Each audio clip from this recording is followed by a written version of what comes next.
la font jamais réparer, cette lumière. On y est là? C'est au 3e, fais attention à la marche. Quoi? La dernière, elle est défoncée. Oh merde. Tu veux pas allumer ta loupiote là? Même si c'est glauque, autant qu'on y voit quelque chose. Attends une seconde. En général, j'y vais à tâtons, avec la lampe ça fait louche. On y est.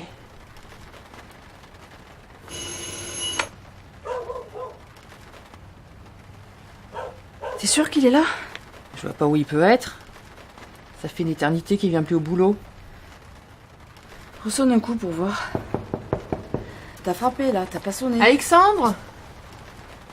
C'est moi. C'est pareil, moi je fais la potiche. Chut.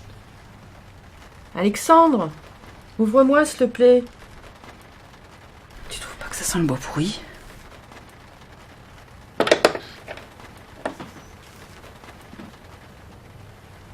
Je suis pas mort, hein. Peux entrer? La porte est ouverte.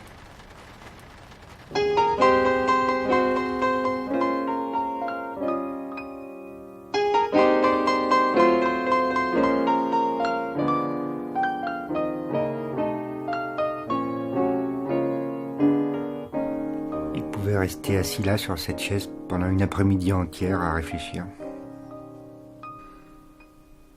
Je me suis mis à le sculpter.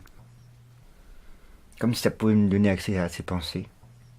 Et je me suis rendu compte de rien. Qu'est-ce que tu veux dire? J'étais en train de sculpter son visage et j'ai rien vu. Rien. Alors qu'il se faisait ronger de l'intérieur. C'est pas en 3 minutes que ça pousse, un truc comme ça. Arrête, Alex. Ça a été foudroyant, c'est le médecin qui te l'a dit. J'ai même pas eu le temps de finir ma sculpture.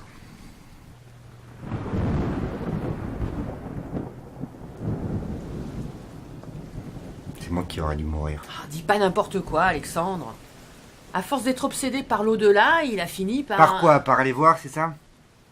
C'est sûr que c'est plus simple de vivre sans se poser de questions, quand je pense à toutes ces marionnettes qui suivent leur destin comme des pantins articulés. Je vais y aller, moi, Luz. Qu'est-ce que t'as mangé depuis hier? Pourquoi est-ce que les marionnettes existent? Pourquoi ce va-et-vient de vie, de mort? J'espère qu'une conscience supérieure nous observe et en tire un sens, au moins une distraction.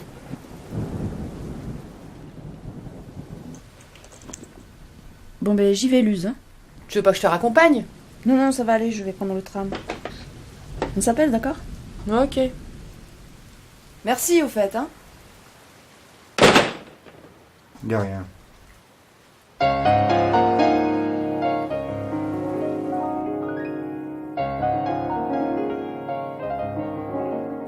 C'est bien que tu sois venu. Depuis qu'il est mort, j'ai l'impression d'être enfermé dans un magasin de jouets. Au moins, toi, tu bouges, tu parles. J'arrive pas à concevoir que Jérémy n'existe plus. J'ai relu tout ce qu'il a écrit. Il était génial, Luz. Il avait une vision de la vie globale. Il disait qu'à chaque fois qu'on cherche à comprendre la vie, on la subdivise et on en perd l'essence. On a inventé la biologie, la physique, la psychanalyse, mais à chaque fois, on voit que des bouts de vérité. Et la question reste entière. Pourquoi la vie? On se pose pas la question. C'est faux, Alexandre. Depuis qu'elles existent, les marionnettes ont cherché à comprendre l'origine de la vie. On cherche à comprendre comment, mais pas pourquoi. Mais parce qu'il n'y a pas de pourquoi. La vie est. La vie est.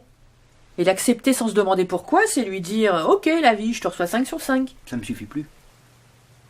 De voir tous ces automates, chacun sur sa trajectoire, dans son univers, avec ses manies, ça me fait l'effet d'une chorégraphie absurde, parce qu'on se détourne de la question fondamentale. Il faudrait instaurer la seconde de la question fondamentale. Imagine, toutes les heures, l'espace d'une seconde, l'ensemble de la marionnité se fige et se pose ensemble la question « Pourquoi la vie ?»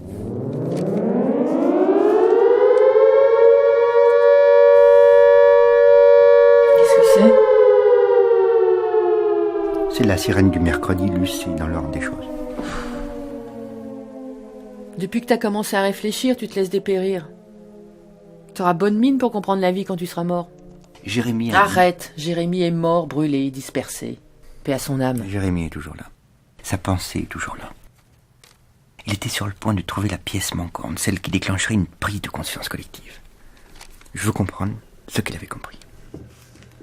Sa pensée m'habite, Luz.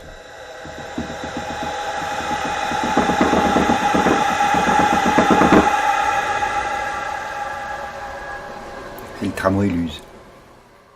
C'est aussi dans l'ordre des choses. Et merde. Eh ben cherche, mais trouve. Parce que pendant que tu gamberges dans ta maison hantée, il y en a d'autres qui font tourner la machine. Allez, ciao, à demain, au boulot.